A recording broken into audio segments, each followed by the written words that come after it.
Եթերում ազատ լուրերի հիմնական թողարկումն է, ես Արա Աբրամյանն եմ, բարի երեկո, որ վերադարձությունները նախամարոտ։ Նիկոլ Փաշինյանն ընդունել է Հյուսիսային Եվրոպա, Բալթյան երկրների ձևաչափի արտաքին գործերի նախարարությունների ներկայացուցիչներին, նաև Ֆրանսիայի Օվերն-Ռոն-Ալպ ռեգիոնի նախագահ Ֆաբրիս Պանկուկի գլխավորած պատվիրակությանը, ինչ հարցեր են քննարկել կողմերը։ Հայաստանի հակակոռուպցիոն կոմիտեում քննված քրեական վարույթով իրականացված գործողությունների արդյունքում հիմնավորվել է, որ Հայաստանի նախկին փոխվարչապետ Արմեն Գևորգյանը հանցավոր ճանապարհով ստացված գույքի իրական բնույթը եւ ծագումը թաքցնելու եւ խեղաթյուրելու նպատակով օրինականացրել է մոտ 5 միլիարդ դրամի չափով ապօրինի եղանակով ստացված եկամուտները։ Տրանսպորտի ուղևարձը պատշաճ չվճարելու հետևանքով թերհավաքագրումներ կան, որն էլ հանգեցրել է լուրջ խնդիրների։ Նախատեսվող 45 նոր տրոլեյբուսների մեծ մասը բերել հնարավոր չի լինի, կայացել է քաղաքապետի մամուլի քարտուղարի մամուլի ասուլիսը։ Ուկրաինայի անվտանգության ծառայությունը նոր հատուկ գործողություն է իրականացրել եւ երրորդ անգամ հարվածել Ղրիմի կամրջին, այս անգամ ջրի տակից, պայթեցվել են կամրջի հենարանները։ Երևանում բացվել է Ֆրանս-հայկական մասնագիտական ուսումնական կենտրոնի նոր հրուշակագործության լաբորատորիան։ Այն արհեստների կամպուսի ձևավորման ծրագրի առաջին փուլն է եւ նպատակ ունի Հայաստանում ներդնելու եվրոպական որակով մասնագիտական կրթություն։ Հայաստանի սպորտային մարմնամարզության հավաքականը գլխավոր մարզիչ Հակոբ Սերոփյանի եւ առաջատար մարզիկների գլխավորությամբ պատմական հաջողություն է գրանցել Գերմանիայում կայացած Եվրոպայի առաջնությունում։ Մեր թիմը նվաճել է 2 ոսկե, 1 արծաթե եւ 1 բրոնզե մեդալ, գերազանցելով բոլոր սպասելիքները։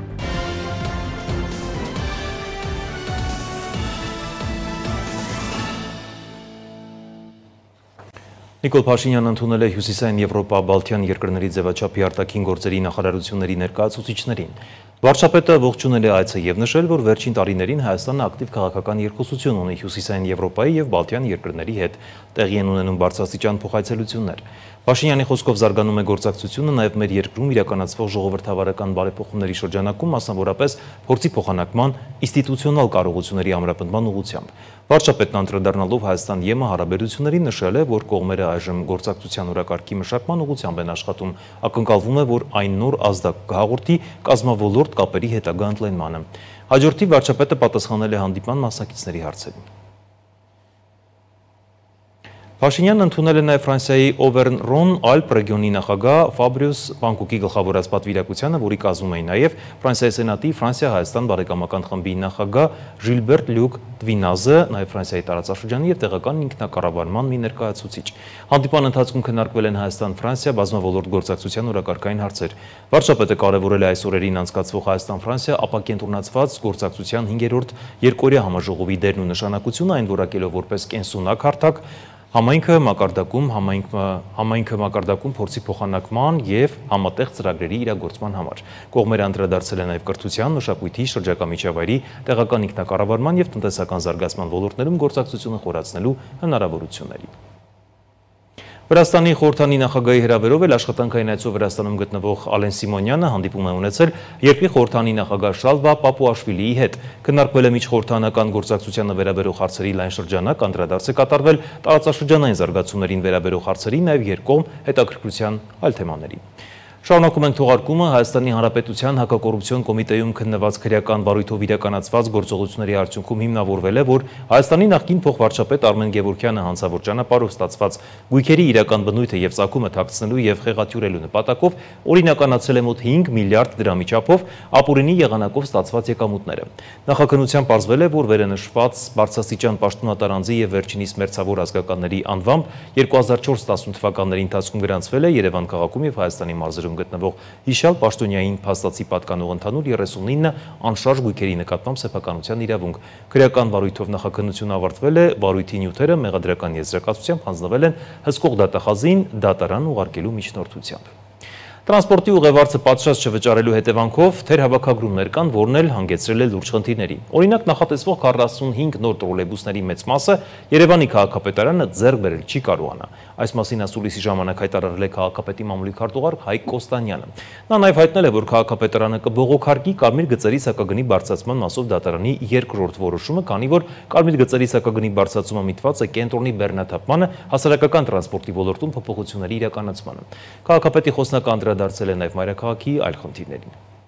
Չկա շաբաթ, որ ձերբակալություններ չլինեն, Երևանի քաղաքապետարանի դիրքորոշումը հետևյալն է։ Ցանկացած կոռուպցիոն դրսևորում պետք է ստանա իր արժանի պատասխանը, կլինի առաջատար մասնագետ, վարչության պետ, թե այլ պաշտոնատարանց։ Այս մասին մամուլի ասուլիսում հայտարարեց Երևանի քաղաքապետի մամուլի քարտուղար Հայկ Կոստանյանը, անդրադառնալով վերջին շրջանում քաղաքապետարանի աշխատակիցների ձերբակալություններին։ Ըստ նրա, այստեղ կան խնդրահարույց իրավիճակներ։ Մասնավորապես նաև կարող եմ շեշտել Արաբկիր վարչական շրջանի պարոն Արամ Ազատյանի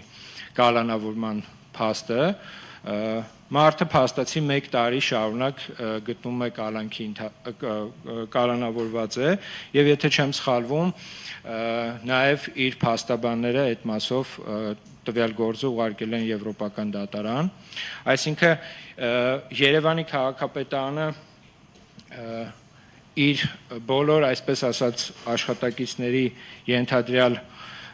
մեղքերի մեջ որոշակի, այսպես ասած, խնդիրներ է տեսնում։ Օրինակ, տեսեք, վերջի 2 աշխատակիցները, ովքեր որ ձերբակալվեցին, հասարակական կարգի ծառայության աշխատակիցները, որոշակի առումով ինֆորմացված լինելով այդ դեպքի հանգամանքներից, մենք այդտեղ որևիցե խնդիր չենք տեսնում։ Խնդիր չենք տեսնում նաև որպես այդպիսին վերջերս ձերբակալված նախկին քաղաքաշինության եւ հողի վերահսկողության աշխատակիցների ձերբակալության մասով։ Կոստանյանն անդրադարձավ նաև դպրոցներում աշակերտների կողմից թմրանյութերի օգտագործման դեպքերին, դրա հագնացող տեմպերին։ Նա նշեց, որ հանրակրթության վարչության շնորհիվ ամենօրյա կտրվածքով ինտենսիվ աշխատանքներ են իրականացվում ծնողների հետ։ Նաև համապատասխան իրապահ մարմինների մեր գործընկերների հետ են համագործակցում, որպեսզի կանխարգելիչ եւ ոչ միայն կանխարգելիչ միջոցառումների միջոցով հնարավորինս հանրակրթական հաստատությունները զերծ պահեն ձեր կողմից մատնանշված խնդիրների։ Իդեպ Երևանի քաղաքապետարանում կարծում են կարմիր գծերի վճարների բարձրացումից հետո կենտրոնը որոշակիորեն բեռնաթափվել է։ Վարորդներն ավելի քիչ են կայանման համար տարեկան փաթեթներ ձեռք բերում։ Երևանի քաղաքապետի մամուլի քարտուղար Հայկ Կոստանյանն անդրադառնալով վարչական դատարանի կողմից կարմիր գծերի վճարների որոշումն անվավեր ճանաչելու եւ քաղաքապետարանի կողմից արդեն երկրորդ անգամ որոշման բողոքարկման վերաբերյալ հարցերին նշեց. կարմիր գծերի տարիֆների բարձրացման միջոցով կենտրոնի բեռնաթափման աշխատանքներն այս փուլում գոնե որոշակիորեն տեսանելի է։ Ուստի Երևանի քաղաքապետարանը կբողոքարկի կարմիր գծերի սակագնի բարձրացման մասով դատարանի երկրորդ որոշումը։ Առաջիկայում, երբ որ արդեն ավտոբուսների համար առանձնացված գծերի քանակը ել ավելի կշատանա, մենք այդ փուլից սկսած արդեն կարծում եմ շատերս կհամոզվենք,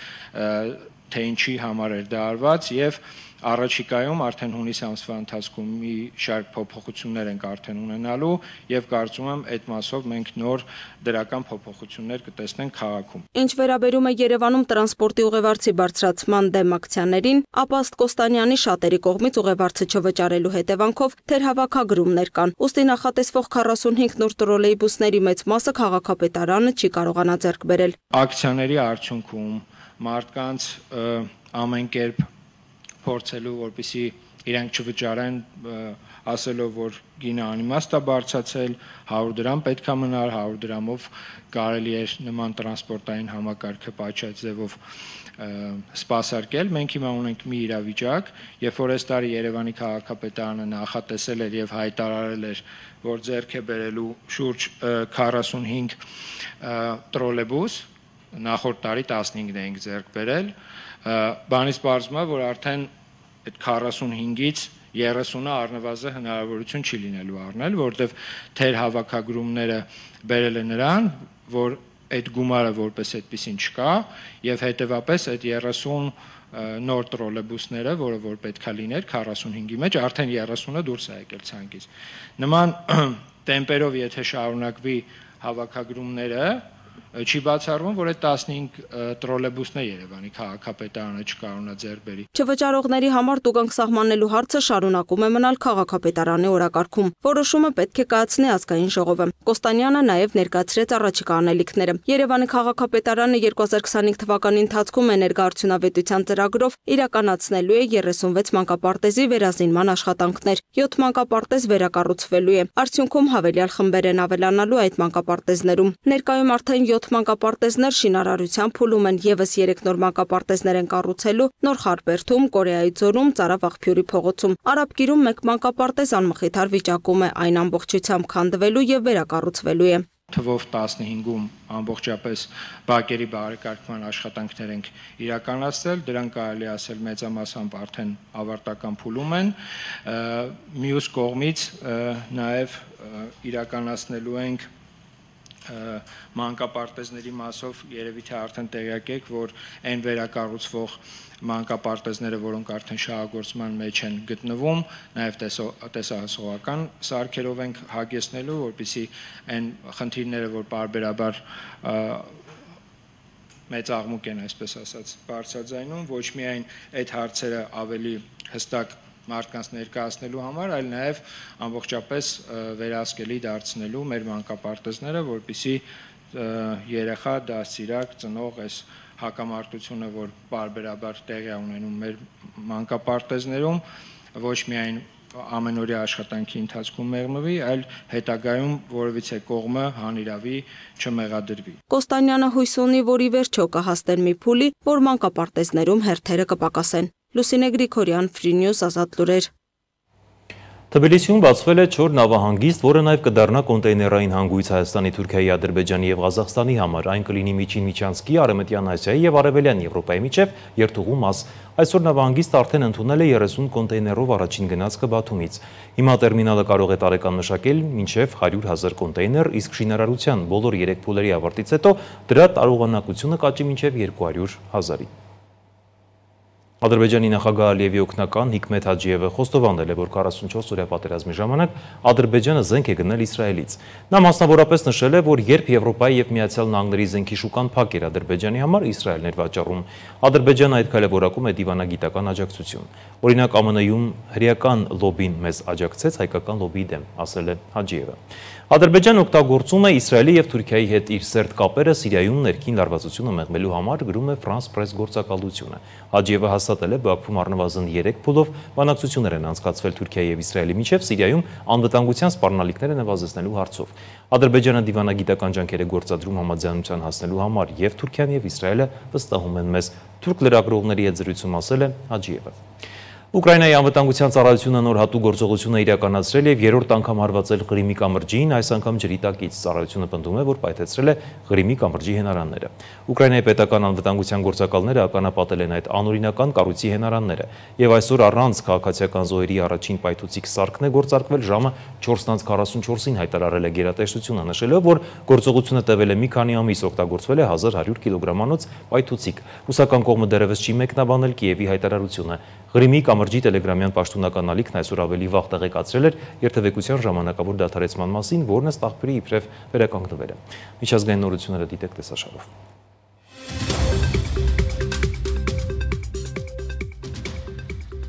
Ռուսական պետական ՏԱՍՍ գործակալությունը բացահայտել է ռուսական զինադադարի հուշագրի ամբողջական բովանդակությունը, որը ներկայացվել է Ստամբուլում կայացած Ռուսաստան-Ուկրաինա բանակցություններում։ Մասնավորապես նշվում է, որ Ռուսաստանի կողմից հրադադարի 2 տարբերակ է առաջարկվել։ Առաջինը ենթադրում է ուկրաինական ուժերի դուրսբերում Դոնբասից, նաև Զապորոժիե եւ Խերսոնի շրջանների տարածքներից։ Նրանք պետք է դուրսբերվեն ռուսական սահմաններից կողմերի համաձայնեցված հեռավորության վրա։ Երկրորդը կոչվում է փաթեթային առաջարկ, նախատեսում է զորքերի վերատեղակայման արգելք, մոբիլիզացիայի եւ Կիևին օտարերկրյա ռազմական օգնության մատակարարման դադարեցում, զորացրման սկիզբ եւ երրորդ երկրների ռազմական ներկայության բացառում։ Պետք է երաշխավորված լինի նաեւ Ուկրաինայի հրաժարումը Ռուսաստանի եւ նրա քաղաքացիների դեմ ուղղված դիվերսիոն եւ քայքայիչ գործողություններից։ Դրանից բացի պետք է ստեղծվի հրադադարի ռեժիմի մշտադիտարկման եւ վերահսկողության երկկողմ կենտրոն։ Կողմերը պետք է իրականացնեն քաղբանտարկյալների փոխադարձ համաներում եւ ազատ արձակեն կալանավորված քաղաքացիական անձանց։ Բացի այդ, Ուկրաինայում պետք է հանվի ռազմական դրությունը, իսկ իշխանությունները պետք է նշանակեն Գերագույն Ռադայի նախագահի եւ падգամավորների ընտրությունների ժամկետները։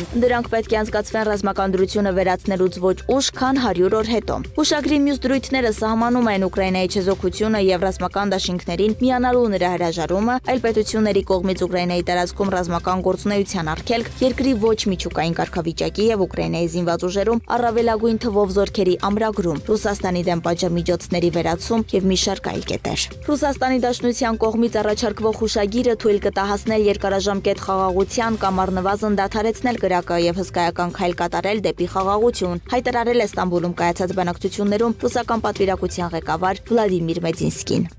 Ուկրաինայի նախագահ Վոլոդիմիր Զելենսկին պատասխանել է ռազմաճակատի որոշ հատվածներում ռազմական գործողությունների դադարեցման մասին Ռուսաստանի առաջարկին, որը հնարավորություն կտա հավաքել զինվորների մարմինները։ Զելենսկին նշել է, որ Ուկրաինան չի փոխել հրադադարի հարցի օրակարգը։ Խոսքը անվերապահ հրադադարի, գերիների փոխանակման եւ երեխաների ու խաղաղ բնակիչների վերադարձի մասին է։ Նա ընդգծել է, սակայն, որ ռուսական կողմը դեռևս չի տեսնում հրադադարի հնարավորություն։ Ինչպես ասացին, հրադադարի մասին պատրաստ են 2-3 օրով հրադադարի մարտի դաշտից մահացածներին հավաքելու համար։ Կարծում եմ հիմարներ են, որովհետև հրադադարը նրա համար է, որ զոհեր չլինեն։ Այսինքն տեսնում եք տրամադրությունը, իրենց համար սա պատերազմի կարճատև դադարի հարց է։ Զելենսկին ընդգծել է, որ իրոք ցանկանում է ամերիկացի գործընկերները ուժեղ քայլերով պատժամիջոցների փաթեթ ուղարկեն Սենատ, իսկ ռուսներին մղեն հրադադարի խիստ պատժամիջոցներով։ Թուրքիայի նախագահ Ռեջեփ Էրդողանը նշանակալի նվաճում է անվանել Ռուսաստանի եւ Ուկրաինայի միջև բանակցությունների նոր փուլը Ստամբուլում Ռուսաստանի եւ Ուկրաինայի միջև կայացած բանակցություններից հետո, որոնք Էրդողանը հոյակապ էր համարել, Թուրքիան նախատեսում է նախաձեռնել գագաթնաժողով ղեկավարների մակարդակով, ասել է Թուրքիայի առաջնորդը։ Նա նշել է, որ իր գլխավոր նպատակն Ուկրաինայի եւ Ռուսաստանի նախագահներ Զելենսկու եւ Պուտինի անձնական հանդիպումն է, ցանկալի է Թուրքիայի տարածքում։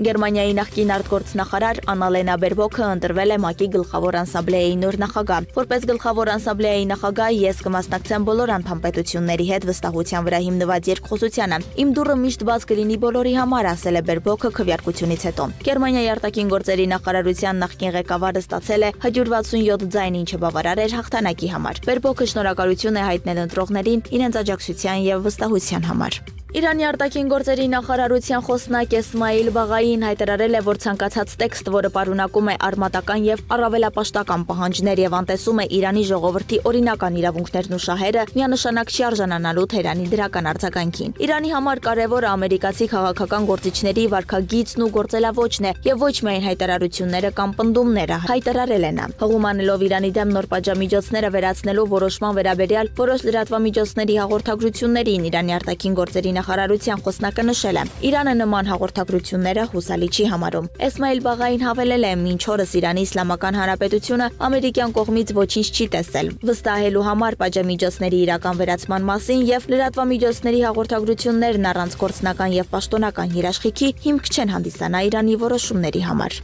Թուրքիայի Մուղլայի Մարմարիս քաղաքում տեղի ունեցել 5.8 մագնիտուդով երկրաշարժ, 1 հոգի զոհվել է, 69 նվիրավոր, X-ում գրել է երկրի ներքին գործերի նախարարը։ Նախնական տեղեկություններով քաղաքի տարածքում բնակելի շենքերում փլուզումներ չեն արձանագրվել։ Լիվերպուլում երկրպագուների բազմության վրա մեքենայի վրա երթի հետևանքով տուժածների թիվը հասել է 109-ի, նշվում է, որ միջադեպի հետաքննությունը դեռ շարունակվում է։ Ոստիկանությունը հավաքում է ականատեսների ցուցմունքները։ Հիշեցնեմ, որ մայիսի 26-ին ավտոմեքենան վրա երթի է ենթարկել մարդկանց որոնք տոնում էին Լիվերպուլի հաղթանակն Անգլիայի Պրեմիեր լիգայում։ Ոստիկանությունից հայտնել են, որ վրայերթը ահաբեկչական գործողություն չեն համարում եւ կատարվածը դիտարկում են որպես առանձին միջադեպ։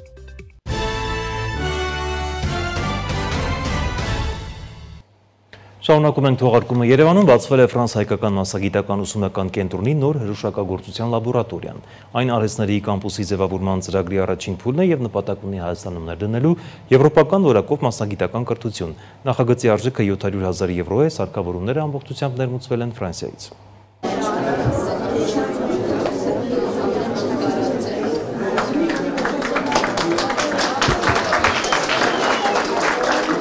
Ֆրանս-հայկական մասնագիտական ուսումնական կենտրոնում Սեփվայում պաշտոնապես բացվել է նոր հրուշակագործության լաբորատորիա։ Այն արհեստների կամպուսի ձևավորման ծրագրի առաջին փուլն է եւ նպատակ ունի բարձրացնելու մասնագիտական կրթության որակը հիմնվելով եվրոպական փորձի վրա։ Լաբորատորիան նախագծվել եւ կառուցել են ֆրանսիական ընկերությունները, իսկ սարքավորումներն ամբողջությամբ ներմուծվել են Ֆրանսիայից։ Այն նախատեսված է միաժամանակ 12 ուսանողների ուսուցման համար։ Նախագծի ընդհանուր արժեքը կազմում է 700,000 եվրո, որի մեծ մասը տրամադրել է Օվերն-Ռոն-Ալպի ռեգիոնը։ Բացմանը մասնակցել են Հայաստանի եւ Ֆրանսիայի ներկայացուցիչներ։ Կրթության, գիտության, մշակույթի եւ սպորտի նախարար Ժաննա Անդրեասյանն իր ելույթում նշել է, որ կենտրոնը կարողությունների զարգացման մոդել է, որը կարող է տարածվել նաեւ մյուս մասնագիտական հաստատություններում, նպաստելով ոլորտի զարգացմանը։ Այստեղ մենք ոչ թե խոսում ենք միայն մեկ ուսումնական հաստատության մասին, այլ մենք խոսում ենք նաև որոշակի ինչպես նշեցիք, արդարացիորեն գերազանցության կենտրոնի, ես կանվանեի ռեսուրս կենտրոնի, այսինքն կարողությունների զարգացման մի մոդելի մասին, որի նշանակությունը համակարգային է։ Այսինքն այն, ինչ անում ենք մենք այստեղ, մեծ հաջողությամբ եւ մեծ ուշադրությամբ կարող է նաեւ տարածվել համակարգում, նպաստելով նաեւ մասնագիտական կրթության եւ ուսուցման ոլորտում գործող մեր մյուս հաստատությունների զարգացմանը եւ դրան նպաստելու է ոչ միայն այն փորձառությունը, որ այստեղ կուտակվում է, նաեւ այն կոնկրետ ծրագրերը դասախոսների վերապատրաստման եւ այլ ուղղություններով, որոնք թույլ են տալու այդ աշխատանքը ամբողջությամբ իրականացնել։ Նախարար Անդրեասյանը նաև ընդգծել է այս ծրագրի կարևորությունը Հայաստանի եւ Ֆրանսիայի գործակցության ռազմավարության մեջ, նշելով, որ այն ապացույցն է երկու երկրների միջև կայուն եւ զարգացող գործընկերության։ Նրա խոսքով սա նաև լավագույն օրինակն է, թե ինչպես կարող է կրթությունը նպաստել երիտասարդների զբաղվածությանն ու երկրի տնտեսության հզորացմանը։ Այսուհետ ֆրանսիական հայտնի կրուասանների համար պետք չի մեկնել Ֆրանսիա եւ այստեղ ֆրանսիական մասնագիտական ուսումնական կենտրոնի գործունեության շնորհիվ կկարողանանք վայելել նույն որակի եւ նույն մակարդակի այն արտադրանքը, որը որ կարծում եմ առաջին հերթին նպաստելու է ոլորտի զարգացմանը։ Նախագծի կարևոր առանձնահատկություններից է նրա ընդգրկման լայն շրջանակը։ Այն նպատակ ունի զարգացնել ոչ միայն Երևանի, այլև մարզերի մասնագիտական կրթությունը։ Սեփվան արդեն գործակցում է Գյումրու եւ Կապանի բժշկական քոլեջի հետ։ Նաեւ ներգրավված է մի քանի Erasmus+ ծրագրերում, ապահովելով ուսանողների եւ մասնագետների փորձի փոխանակում եվրոպական գործընկերների հետ։ Լաբորատորիայի բացմանը Սեփվա եւ Սեպր կառույցների նախագահ Քրիստիան Դրոզը նշել է. Այս կենտրոնը պարզապես ուսումնական տարածք չէ։ Սա այն վայրն է, որտեղ ծնվում են գաղափարներ, ձևավորվում են ապագայի մասնագետներ եւ զարգանում է ստեղծարար մտածողություն։ Մենք ցանկանում ենք, որ այս տարածքը դառնա երիտասարդների համար ոչ միայն մասնագիտական վերապատրաստման, այլև ինքնաարտահայտման հնարավորություն։ Նրա խոսքով լաբորատորիայի տեխնիկական չափանիշները լիովին համապատասխանում են Ֆրանսիայում գործող չափանիշներին։ Դրոզը եւս մեկ անգամ վստահեցրել է, որ Սեփվան դառնում է հարթակ, որտեղ Հայաստանը միջազգային շուկայում մրցունակ լինելու համար կարող է համադրելի մակարդակով կրթել մասնագետներին։ Օվերնրոն-Ալպի ռեգիոնի փոխնախագահ Կատրին Ստարոնն էլ իր ելույթում կարևորել է ծրագրի մեջ ներդրված փոխադարձ վստահությունն ու մշակութային տարրերը։ Սեփվան այն եզակի հարթակներից է, որտեղ կրթական փոխանակումը դառնում է կամուրջ Ֆրանսիայի եւ Հայաստանի միջև։ Այս ծրագիրը ոչ միայն ծառայում է մասնագիտական վերապատրաստմանը, այլև թույլ է տալիս երիտասարդներին հաղորդակից դարձնել եվրոպական արժեքներին, մշակույթին եւ աշխատանքի նոր մոտեցումներին։ Ստարոն վստահեցրել է, որ Օվերնրոն-Ալպի ռեգիոնը շարունակում է իր աջակցությունը, ինչպես ֆինանսական, այնպես էլ բովանդակային առումով, մասնավորապես նոր կրթական մոդուլների, թվային գործիքների եւ ուսուցիչների վերապատրաստման ծրագրերի ներդրման միջոցով։ Այս ծրագիրը նոր հնարավորությունների դռներ է բացում նաեւ պատերազմական պայմաններից տուժածների համար։ Նորաբաց լաբորատորիան արդեն ընդունել է ուսանողներ եւ շուտով նախատեսում է նաեւ արտադրական գործառույթների փորձարկում։ Կստեղծվեն պայմաններ, որտեղ ուսումնական process-ը կհամադրվի իրական արտադրության հետ։ Սոնա Գիշյան, Տիգրան Ղազարյան, Free News, Ազատ լուրեր։ Նարի բժշկական կենտրոնը ստացել է բժշկական կենտրոնների միջազգային հավատարմագրման ոսկե ստանդարտ GCI որակավորում։ Այս հաջողությունը Հայաստանի առողջապահության ոլորտում սահմանում է նոր նշաձող, հաստատելով կենտրոնի կողմից մատուցվող բժշկական ծառայությունների բարձր որակն ու պացիենտների անվտանգության ապահովումը։ Աշխարհում GCI հավատարմագրում ունեն սահմանափակ թվով մոտ 1000 բուժ հաստատություններ ու այժմ Նարի բժշկական կենտրոնը համալրել է ավագույնների շարքը։ Սպորտային մարմնամարզության հավաքականը գլխավոր մարզիչ Հակոբ Սերոփյանի եւ առաջատար մարզիկների գլխավորությամբ պատմական հաջողություն է գրանցել Գերմանիայում կայացած Եվրոպայի առաջնությանը։ Մեր թիմը նվաճել է 2 ոսկե, 1 արծաթե եւ 1 բրոնզե մեդալ, գերազանցելով բոլոր սպասելիքները։ Մարմնամարզիկների նպատակը այժմ 2027-ի աշխարհի առաջնությանը պատրաստվելն է, որտեղ սպասվում են նոր հաղթանակներ եւ օլիմպիական վարկանիշներ։ Հայաստանի սպորտային մարմնամարզության հավաքականը պատմական հաջողություն է գրանցել Գերմանիայում կայացած Եվրոպայի առաջնությունում, նվաճելով 2 ոսկե, 1 արծաթե եւ 1 բրոնզե մեդալ։ Հավաքականի գլխավոր մարզիչ Հակոբ Սերոփյանը, Եվրոպայի եռակի չեմպիոն Արթուր Դավթյանը, Եվրոպայի առաջնության ոսկե մեդալակիր Համլետ Մանուկյանը, արծաթե մեդալակիր Մամիկոն Խաչատրյանը եւ բրոնզե մեդալակիր Արթուր Ավետիսյանն ամփոփել են մրցաշարի արդյունքները, ներկայացնելով մանրամասներն ու ապագա նպատակները։ Մեզ գնահատում ենք, ասենց ասած, որպես գլխավոր մարզիչ գերազանց չէ, որտեղ սպասելիքներից ավելի բարձր եղավ։ Բնականաբար ցանկացած մրցումներ մենք գնում ենք մեդալների։ Ես հիմա պարզ կասեմ, որտեղ միջև այդ չէր, պետք չէր ասել, 2 մեդալի ակնկալիքներով էին գնում ու չեմ կարող ասեմ ինչ։ Ոսկի կամ արծաթ կամ բրոնզ։ Դե բոլորս է գիտենք, դա Դավթյան Արտուրի մասին էր խոսքը, մեկը Համլետի Մանուկյանը, որովհետև ասենք մինչև այդ մրցումները իրանք աշխարհի բացարձակ գավաթակիր էին եղել։ Ըստ Սերոփյանի մարմնամարզիկներն իրենց պատրաստակամությամբ, կարգապահությամբ եւ պայքարելու ձգտումով գերազանցեցին սպասելիքները։ Մրցակցությունը չափազանց բարդ էր, իսկ Եվրոպայի եռակի չեմպիոնը Արթուր Դավթյանը մրցելույթին մոտեցել էր ծնկի վնասվածքով, բայց անգամ դա չխանգարեց, որ մեր մարզիկը Հայաստանի օրներքի հնչյունների ներքո կանգնի պատվո հարթակի առաջին աստիճանին։ Եզրափակիչից առաջ ինքը ուղղակի չէր կարող կանգնել ոտքի վրա, ոչ թե քայլ անել, այլ չէր կարող կանգնել։ Էդ էր պետք էր կամքի ուժ, փորձ, մեկ էլ իսկական հայելնելը, որ դրանից առաջ մի օր առաջ Թուրքիայի մարզիկը, որը թուրք չէ ազգությամբ, վերցրել էր դրոշը մաներ, ինքը դրոշը վերցրել, եկել էր ու ասել էր, հետո եմ ես իմացել, որ եկել եմ, ես է պետք է մեր դրոշը վերցնեմ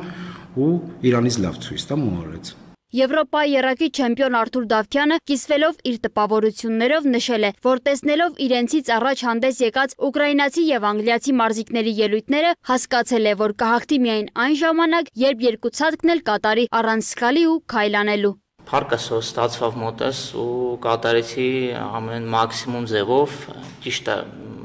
աշխատելու տեղ էլի կա, սխալներ կան, բայց դե Am դեպքում շատ կարևոր է, որ ես կանգնեցի, քայլ չկատարեցի, քանի որ այս տարվանից այդ քայլ չկատարելը բոնուս է տալի մի 10-րդական ու մետի շատ մեծ դեր է խաղում։ Դավթյանը խոսել է նաև առաջիկա պլաններից ընդգծելով, որ վնասվածքի լիարժեք ապաքինման դեպքում կհասցնի պատրաստվել սեպտեմբեր-հոկտեմբերին նախատեսվող աշխարհի առաջնությանը։ Իսկ Եվրոպայի ոսկե մեդալակիր Համլետ Մանուկյանը եւ արծաթե մեդալակիր Մամիկոն Խաչատրյանն առաջին անգամ են հանդես գալիս մեծահասակների առաջնությանը։ Ցակցությունը ուժեղ էր, որովհետեւ Եվրոպայի առաջնությունը արդեն մեծահասակների, բայց մենք մեր վարժությունն ենք կատարում, ոնց որ կարողանում ենք կատարել պարապմունքների ժամանակ եւ ամեն ինչ լավ է լինում։ Առաջին մեծահասակների Եվրոպայի առաջնությունն էր։ Լարվածությունն ու պատասխանատվությունը կրկնակի ավելի բարձր էր մեզ մոտ, որ կարողանանք լավ հանդես գալ։ Փառք Աստծո կարողացանք մեդալներ նվաճել, մեր Հայաստանի դրոշը կարողացանք բարձրացնել։ Սերոփյանը նաև պարզաբանել է, որ չնայած թիմային դասակարգման մեջ Հայաստանը մեդալների քանակով հայտնվել է առաջատարների թվում, որոշում էր կայացվել թիմային մրցապայքարին չմասնակցել, խնայելու մարզիկների ռեսուրսներն ու կենտրոնանալու անհատական մեդալների վրա։ Ինչ վերաբերում է ապագային, ապա Սերոփյանը նշել է, որ թիմը պատրաստվում է 2027 թվականի աշխարհի առաջնությանը, որն օլիմպիական վարկանշային է լինելու։ Սոնա Գիշյան, Free News, Ազատ լուրեր։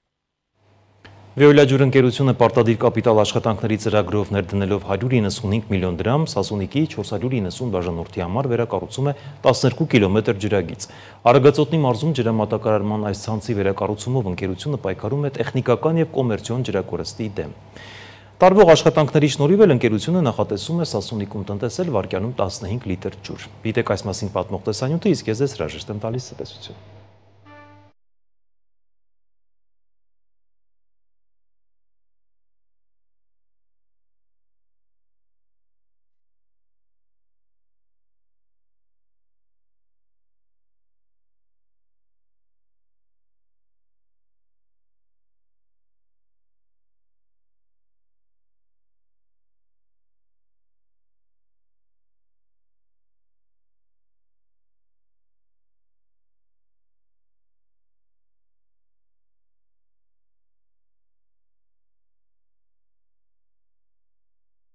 Այսպիսի ջրաշինարարական բուռն ու ակտիվ աշխատանքներ կարելի է տեսնել Սասունիք համայնքում ամեն օր եւ ամեն պահի։ Veolia ջուր ընկերության կապալառու կազմակերպությունն է աշխատում։ Veolia-ն այս անգամ էլ ուղևորվել է Արագածոտնի մարզի Սասունիք համայնք, որտեղ ջրամատակարարման ցանցի վերակառուցումով պայքարում է տեխնիկական եւ կոմերցիոն ջրակորստի դեմ։ Պարտադիր կապիտալ աշխատանքների ծրագրով ներդնելով 195 միլիոն դրամ Սասունիքի 490 բաժանորդի համար վերակառուցում է 12 կիլոմետր ջրագիծ։ Ներդրումային ծրագրերի շրջանակներում պետք է իրականացվի